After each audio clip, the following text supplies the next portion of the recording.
This is RTV6 News at Noon, working for you. The early days of protests on the streets of Indianapolis sometimes ended with tear gas and other weapons fired at demonstrators on downtown streets. Now a court will decide whether those weapons violated the protesters' First Amendment rights.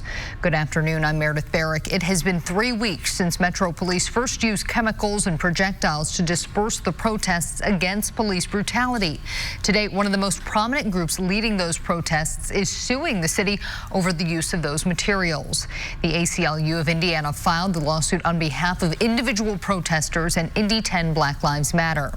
The federal lawsuit says chemical irritants such as tear gas, rubber bullets, and batons were used against protesters on May 29th, 30th, and 31st. You saw it the very first time it happened right here on RTV6. The ACLU says those weapons violated the protesters' First Amendment rights. Indy 10 Black Lives Matter released this statement. They say, quote, "The onus for repairing harm is on city leadership and IMPD, and they would do well to lending their efforts toward policy reform and addressing the use of force policies, as well as holding officers accountable," end quote. The office of Mayor Joe Hogsett referred us to the city county government's Office of Corporation Counsel. That office issued a statement saying they do not comment on pending litigation. RTV6 has also reached out to IMPD for comment, but we have not yet heard back. Less than an hour from now, we expect to hear from the mayor and police chief in Anderson. They're expected to respond to this video we showed you earlier this week. It shows Anderson police officer Brandon Reynolds appearing to use a chokehold on a suspect just days after the city announced that police could no longer use them. Reynolds and another officer are both currently on administrative leave. The mayor and police chief in Anderson are scheduled to talk to reporters at 1 o'clock this afternoon. You can watch that news conference live at theindychannel.com or on the RTV6 Facebook page. Breaking this midday, for the second time this week, the Supreme Court hands President Trump a defeat. Today, the court rejected Trump's effort to immediately end the DACA program. DACA provides legal protections for hundreds of thousands of young immigrants who were brought to the U.S. by their parents. ABC's Rena Roy breaks down today's ruling. Certainly a big day at the Supreme Court, which today blocked President Trump from canceling the DACA program, which began under the Obama administration. Chief Justice John Roberts delivered the majority opinion on the 5-4 ruling, saying the Trump administration violated federal law when rescinding the program in 2017. He says the administration did not adequately consider the impact on the DACA recipients themselves and the potential hardships. The Obama-era program applies to those who were brought to the U.S. as children but lack permanent legal status, and it temporarily protects those who qualify from deportation to the native countries of their parents, in most cases places they've never really known. Lower courts blocked the president's decision, arguing his rationale didn't add up. Now today, the highest court agreed, calling the president's move arbitrary and capricious. After the court began hearing arguments last November, the ruling protects roughly 700,000 young undocumented immigrants, or so-called dreamers. In an ABC News Washington Post survey several years ago, 87% of people supported the program. Chief Justice Roberts did note that the administration could get a do-over if they made some changes and could still move to end DACA legally. Rena Roy, ABC News, New York. We are getting our afternoon started on this Thursday, and temps are lingering right around 80 degrees. Meteorologist Todd Clausen joining me now. And Todd, we expect those temps to keep rising throughout the afternoon. Yeah, you know, especially in western locations there, Meredith, where there's a little more in the way of sunshine. You do notice a few 70s on the temperature map here at this noon hour, and where the clouds are a little bit thicker, that's where you find the temperatures that are in the 70s here in Richmond, as well as Greenfield, over towards the Columbus area. But where the sun is shining, Terre Haute is at 82 degrees. Here's a live look at the RTV6 Weather Now camera, and you can see the high, thin clouds. So it's not that completely sunny sky like we've had the past a few days, and you can see even a few showers trying to get going on the eastern side of the state. The air is very, very dry, so this is probably nothing more than a sprinkle or two. But you do notice the state is basically divided in half with sunshine to the west and clouds to the east. Part of this area of low pressure that is spinning away across parts of West Virginia as well as Kentucky. That should continue to weaken. We'll kind of just toggle back and forth between partly to mostly cloudy skies. Again, there could be a shower to the east. It would be very light. It would be very brief as well, with temperatures that will be topping off in the mid-80s. Tomorrow, Meredith, approaching 90 degrees. We'll talk about that in the weekend for you coming up in just a little bit. All right, Todd, thank you. This midday, Metro Police are still looking for suspects in the city's latest homicide. It happened overnight on the northeast side. Officers were called around 1:30 this morning to an area near 35th and Keystone. When they arrived, police found the victim dead from gunshot wounds. This is the 100th homicide of the year in Indianapolis and continues the trend of gun deaths being on the rise, even though other crime is down. Oddly enough, our violent crime overall is down quite a bit, but our homicides are it's just hard to explain the difference in violent crime overall being down, but that one area. And it's because people are using a handgun for their mouth. Police say they are still talking to witnesses in the latest homicide that happened overnight. We could know as early as this afternoon the identity of a person whose remains were found in a car pulled from a pond in Howard County. On Wednesday, police were called to Webster Street and 300 North in Kokomo after someone fishing in a retention pond spotted this car covered in algae. There's been widespread speculation on social media about the identity of the person inside, but just before our show, the medical examiner in Howard County said an autopsy was still in progress. The number of COVID-19 cases continues to bounce around day by day. Today, the state health department reported 584 new cases of coronavirus. That's almost twice the number of new cases reported on Wednesday. That pushes Indiana past the 41,000 mark. 15 new deaths were reported today. That is down from yesterday. However, it does give Indiana more than 2,300 total fatalities from COVID-19. The state may be slowly reopening following the pandemic, but tens of thousands of Hoosiers remain out of work. The number of people filing for unemployment benefits is again on the rise in Indiana. Today, the Labor Department announced that nearly 25,000 Hoosiers applied for unemployment for the first time last week. That's an increase of around 2,000 from the previous week. It also means that in the 13 weeks since layoffs from the pandemic began, almost 775,000 people in Indiana have filed for unemployment. Her most famous song was synonymous with service members heading to battle. And during World War II, she may have been the most recognizable woman in Europe. Next, a look at the life of the force's sweetheart. Todd.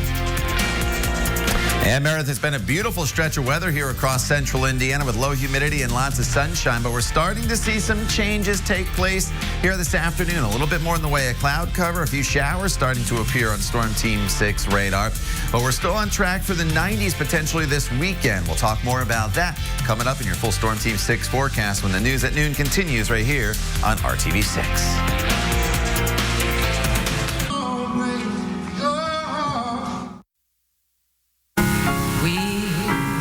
Again, don't know when, don't know when, but I know we'll meet again some sunny day. If you're going to be known for just one song, it might as well be a song that defined an era, and for some, was the last one they ever heard.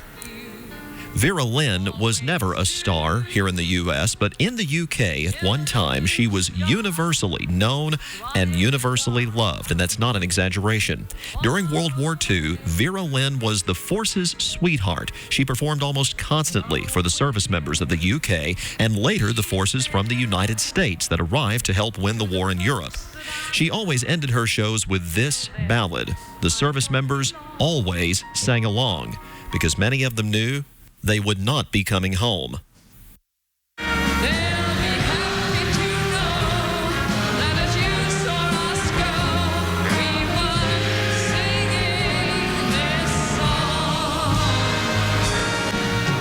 Dame Vera Lynn, the force's sweetheart, died today. She was 103 years old. Ray Steele, RTV6.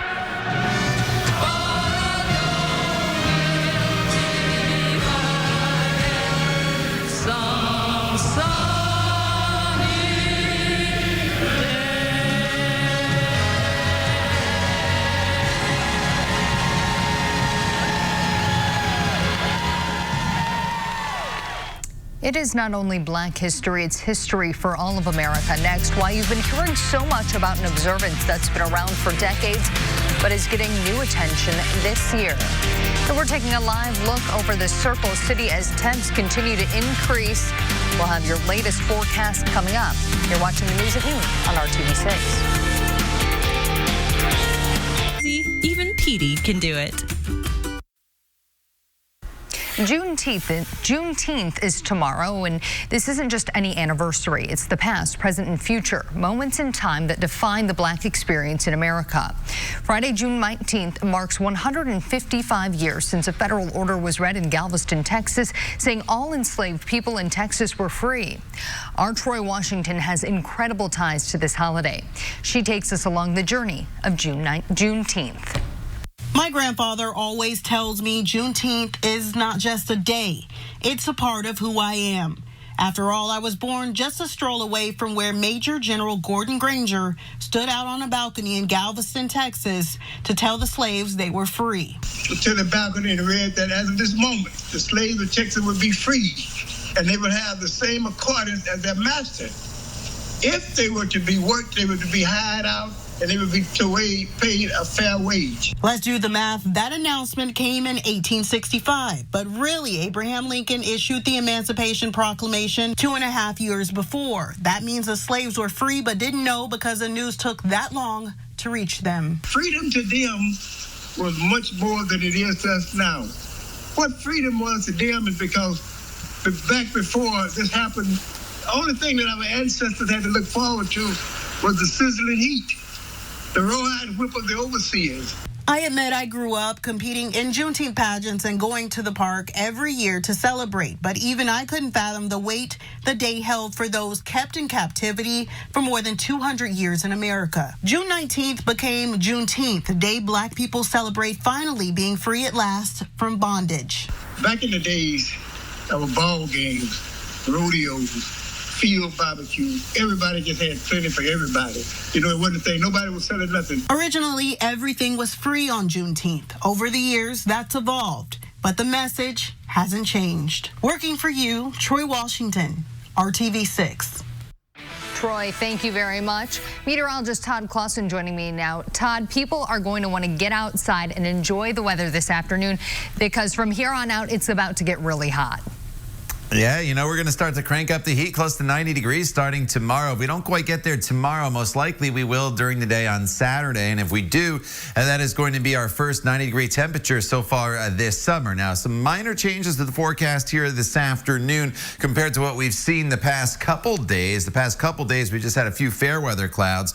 Well, today you notice there's a few showers showing up on Storm Team 6 radar. You look off to the west, though, and still lots of sunshine from Peru to Lafayette to Terre Haute. So this is mainly an issue for eastern portions of the state, but we'll give you a little bit of a closer look. And a lot of these showers are falling apart as they make their way into Indiana. And if anything, is probably a sprinkle or two, and that is just about it. And it's part of an area of low pressure that is just off to our southeast. And I've been talking about this area of low pressure for the past few days. It started down near the Outer Banks of North Carolina. Now it's made its way off to the west into West Virginia and into Kentucky. So the further east today, the more clouds you'll see, a little better chance of a quick passing sprinkle over the next hour or two, and they too should start to diminish. And you can see that on TrueCast as we work our way into the afternoon and eventually evening hours. Any shower activity that is out there will quickly fade away. Downtown, the view from to the north shows just some high clouds over there. It's the high overcast sky, and these clouds will kind of thin out as we go throughout the afternoon hours for some sunshine. So we'll call it partly cloudy. Temperatures, even with some additional cloud cover today, have warmed up into the 70s and 80s. It's 81 in Indy right now, as well as Kokomo with the sunshine, 80 in Bloomington, 80 in Muncie. But places over to the east, such as Richmond, your high temperatures today will be a little bit cooler, only about 83 due to a little more in the way of thicker cloud cover. 88 today in Terre Haute, as well as Lafayette, Bloomington. You'll get up to right around 87 degrees. Now, this evening temperatures will fall back down into the upper 70s with low humidity. It's still going to be pretty comfortable, just a little more in the way of cloud cover, which probably isn't a bad thing if you're heading out for dinner. You won't be baking in the sunshine if the place you go to eat doesn't have an umbrella. And then for the day tomorrow, we should have more in the way of sunshine than today. As a result, a little bit warmer, high of 90 degrees. And then for the weekend, Saturdays, when I think you really start to feel the humidity, about a 20% chance of an isolated storm. That's late in the day. Most of Saturday is completely dry. Sunday, some scattered storms, a high temperature of 89 degrees. And as you look at your 7-day planning forecast, once we do get the storms back into the forecast here across central Indiana, they stay with us into the middle of next week on a scattered basis, though. And if you do have plans with Dad, whether you're grilling out or maybe have a tea time on Sunday, just know that those storms are spotty. We are not looking at a washout of a day for Father's Day with that high temperature, Meredith, of 89 degrees. Todd, thank you. We continue our We're Open at Indy series with another long-standing family restaurant. This one has been serving up old world Italian classics for nearly 60 years, and they've grown quite the extended family in Beech Grove. Our Brad Brown takes a look. In the heart of Beech Grove's Main Street, a taste of classic Italian is also a taste of the past. Napoli Villa has been holding up this corner since 1962. Guarino Cento immigrated to the States from Italy, opened the original restaurant in what is now the bar area. My dad was a chef, and he just loved to create dishes. And his specialty was to walk in the dining room with a new dish and just give a sample to the customers. And I used to tell Dad, you're giving too much food. That's okay, they like it. Antoinette and her brother John carried on the traditions of great sauce and great service. We feel proud to be able to continue it after that he retired. She has been such a rock of this business for such a long time and a presence in this neighborhood that they associate Napoli with my mom. Now it's Carmelina and her brothers, a third generation of family serving families.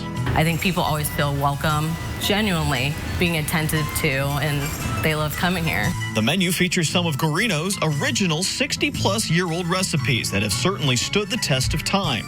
The pizza and lasagna have been popular from the start. There are also some new takes on familiar flavors.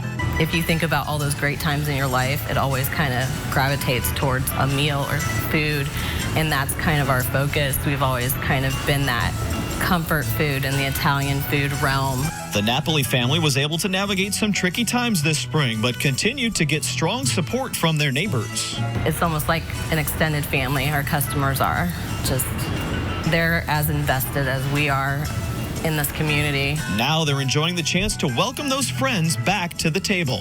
It's been a very pleasure. My parents would be very proud if they were here. Working for you in Beech Grove, Brad Brown, RTV6. Brad, thank you. Still ahead on the news at noon, how you can help us put food on the table for Hoosiers who need it. And we'll also take one more look at your midday forecast. You're watching RTV6. 100, 850, 50, 54. A reminder, through this Sunday, you can help people who may be struggling to put food on the table right now. RTV6 is teaming up with Kroger to support Second Helpings. Now through Sunday, you can round up your grocery bill or select a donation amount of your choice when you check out at select Kroger locations. You can find out more at theindychannel.com/feeding Hoosiers. Todd, what are you serving up for our midday forecast?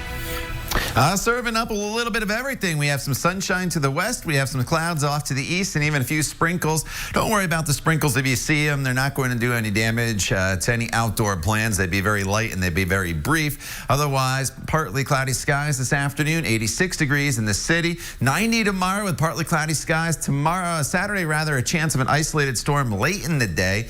Otherwise, 91 degrees as we welcome summer officially. And then as we get into Father's Day, 89 degrees with the chance of some scattered storms. Meredith? Todd, thank you. And thank you for making RTV6 your choice for news. We hope to see you back here at 5 o'clock. In the meantime, have a great afternoon.